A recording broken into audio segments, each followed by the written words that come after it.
Ayan, thank you sa Haponesa na kapitbahay ko na nagbigay ng labong kasi ang Haponesa pagbigyan mo ng regalo, no, mayroon talaga silang ibabalik isa sa kagandahan ng ugali ng mga Hapon. May Pilipina din na kaibigan ko na marami din silang magbigay ng mga pagkain, no.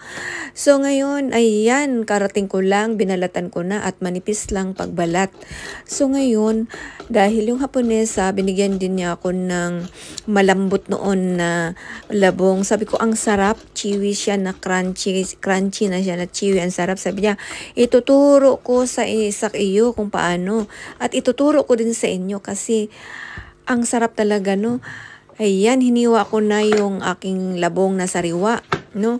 So ngayon, sabi ng Haponesa, yung hinugas na bigas, ito yung hinugas na bigas, yan yung pampalambot mo ng yung labong, no. At yan yung ipapakuluan mo na gamit yung hinugas na bigas kasi sobrang sarap. At sabi nga ng ating mga eksperto sa Facebook, no, mga teacher, mga doktor, no, na anti-cancer ang labong, maganda sa katawan pala, pampalakas ng katawan talaga. Kasi dito sa Japan, kahit hindi season, napakamahal ng labong dito, gold ang presyo.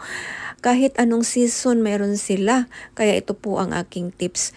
Thank you for watching. Bye.